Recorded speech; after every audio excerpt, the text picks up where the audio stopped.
Let me start with a question that might hit a little too close to home.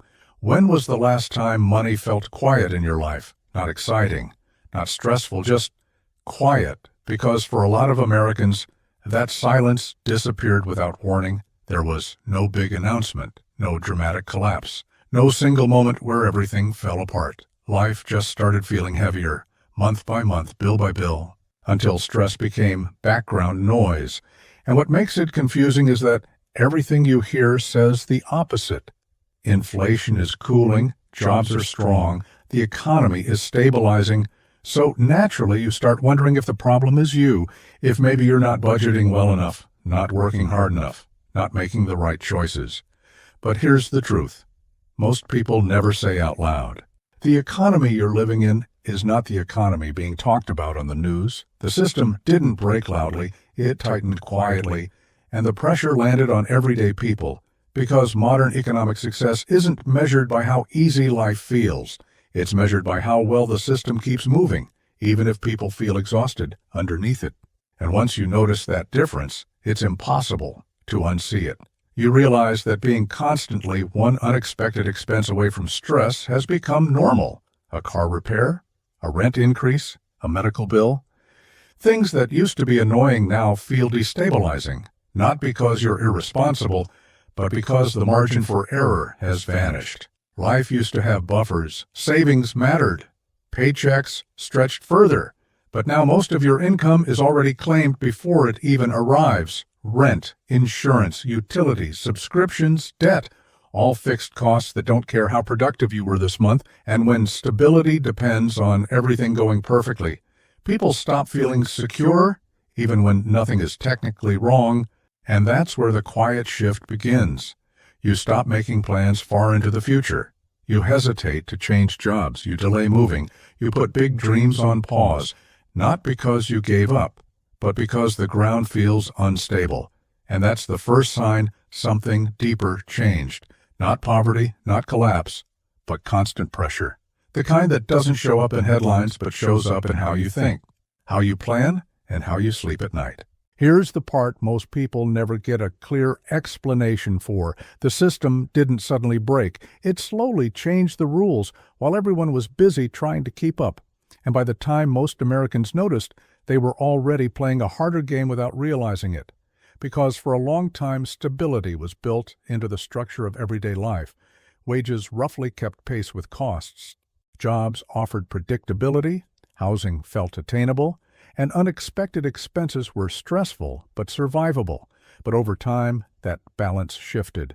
Prices learned how to move fast, while wages stayed slow. And once that gap opened up, it never really closed. Think about how quickly prices can change now. A company raises prices overnight. A landlord sends a notice, and rent jumps. Insurance premiums spike with no negotiation. Healthcare bills arrive without warning. But your paycheck doesn't have that same flexibility. Raises come once a year if you're lucky, and they're often framed as generous, even when they barely keep you in place. And when inflation cools, people expect relief. But relief never comes the way they imagine. Because prices don't rewind, they lock in at a higher level.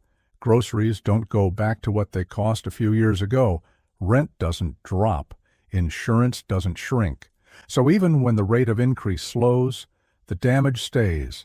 And that's why headlines feel disconnected from real life, because the data tracks direction, not distance, movement, not accumulated pressure. It celebrates when inflation goes down from 8% to 4%. But it ignores the fact that households are still paying the price of that earlier spike every single month. And while this is happening, the system rewards ownership faster than work. People who own assets recover quickly. Markets rebound, property values hold, investments bounce back. But wage earners wait. And that waiting quietly reshapes trust, because it starts to feel like effort alone isn't enough anymore. Like no matter how disciplined or responsible you are, you're always reacting instead of advancing. And the scariest part is how risk shifted downward. Stability used to be shared. Companies carried more responsibility. Institutions absorbed shocks. But now stability is personal. Your emergency fund, your credit score, your ability to absorb bad luck. And when individuals carry all the risk, stress becomes permanent, not temporary. And people adapt to that stress by shrinking their lives. They spend cautiously, avoid risk, delay change, not because they lack ambition, but because they don't feel safe enough to fail. And when millions of people behave this way at the same time, the economy changes shape. It keeps moving at the top while slowing at the bottom, creating a system that looks productive from the outside but feels brittle at the household level. And that's why so many people say the same thing. I'm not broke, but I'm constantly on edge, because what they're experiencing isn't financial collapse. It's sustained pressure without relief, pressure that never quite explodes but never lets up either. Have you ever felt like you're standing all alone in a huge empty space? Like the world is moving on, but you're just stuck, feeling small and isolated. It's a heavy feeling, this sense of pressure, like you're carrying the weight of the world on your shoulders. In times like these, it's natural to become more cautious. We put up our defenses, maybe hiding behind a shield, hoping to protect ourselves from whatever might come next. But sometimes that shield is already cracked, and we're just trying to hold the pieces together. This caution isn't just a personal feeling, it's a collective one. We see it everywhere. Think about the big life decisions people are making, or rather, not making. That empty nursery, waiting for a baby that might come later. The person staring at a job application, wondering if it's the right move, or if they should just stay put, where it's safe. The closed sign on a small business that was once someone's dream. These aren't just statistics. They're stories of delayed hopes and deferred dreams. We're all holding our breath, waiting for a sign that it's okay to leap. And this waiting game? It messes with your head. It's like looking into a distorted mirror. You see your reflection, but it's warped and twisted. You hear all these conflicting messages swirling around you. On one side, you hear, the economy is strong, unemployment is low, everything is fine. But on the other, you feel how fragile life is. You see the rising costs, you hear about layoffs, and you feel the instability. Who are you supposed to believe, the headlines or your own gut feeling? This constant battle leads to a deep-seated self-doubt. You start to question your own judgment, your own abilities, your own future. All of this leads to what we could call an emotional recession. It's not something you'll see on a stock market ticker or in an economic report. It's a recession of the heart and mind. While the charts and graphs on the news might be showing bright colors and upward trends, inside, many of us feel like we're slowing down. Our personal energy, our optimism, our drive, it's all running on low battery. It's an internal freeze, a quiet shutdown while the world outside buzzes with confusing noise. This emotional downturn is just as real and just as impactful as any financial one. So where do we go from here? How do we break free from this paralysis? It starts small. It starts with us. Look at that solitary figure, the one who's been standing alone in that vast, empty landscape. They're slowly, cautiously, starting to look up. That's the first step. The recovery we need isn't just about numbers on a screen. It's about rebuilding trust and belief on a human level. It's about trusting ourselves, trusting each other, and trusting that we can start moving forward again, one small step at a time. The path forward is built not by waiting for permission, but by finding the courage to believe in a better tomorrow together. Thanks for watching. Here's the part that usually gets ignored, but it might be the most important of all. This crisis isn't just changing prices, it's changing behavior. When people feel financially squeezed for long enough, they don't just spend less, they start thinking differently. They stop trusting stability. They stop believing good times will last. And that mindset quietly reshapes the entire economy. You can already see it happening. People are delaying marriage, delaying kids, delaying buying homes, delaying career risks, not because they don't want those things, but because the margin for error is gone. One bad month, one medical bill, one rent hike can undo years of effort, so people protect themselves. They choose safety over growth.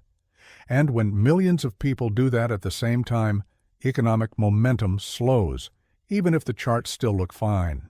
This is why official data feels so disconnected from real life. GDP can grow while optimism shrinks. Employment can stay strong while financial anxiety spreads. The system measures output, but it doesn't measure fear. It doesn't measure exhaustion. It doesn't measure the emotional cost of constantly adapting to higher prices with the same income. And those invisible pressures matter more than any headline number because they influence every decision people make. The uncomfortable truth is that prices don't need to keep rising for damage to continue. Once costs reset higher, the burden stays. Inflation slowing doesn't restore what was lost. It just stops the bleeding. And for many households, that's not relief, it's survival mode. This is why people say the economy feels fragile, even when it's described as strong. It's strong on paper, but tense underneath. And this isn't about blaming governments or institutions alone. It's about recognizing how systems evolve faster than human lives. Policies adjust quickly. Markets react instantly. But people need time to recover. Confidence doesn't bounce back with interest rates. Trust doesn't return just because a chart turns green. Stability has to last long enough to feel real again. That's the gap we're living in right now. The space between improving data and lived reality, between economic recovery and personal security. And until that gap closes, the cost of living crisis won't feel over, no matter what the headlines say. This channel exists to talk about that gap, not to create fear, not to push panic, but to explain what's actually happening beneath the surface so you can make sense of it without blaming yourself. Because if you felt stretched, cautious, or stuck lately, you're not failing. You're responding rationally to a system that changed the rules quietly. And understanding that is the first step toward regaining clarity, confidence, and control. If this resonated with you, let me know in the comments. And if you want more breakdowns that look beyond the headlines and into the real mechanics of the economy, subscribe to Economic Aftertaste. We're just getting started.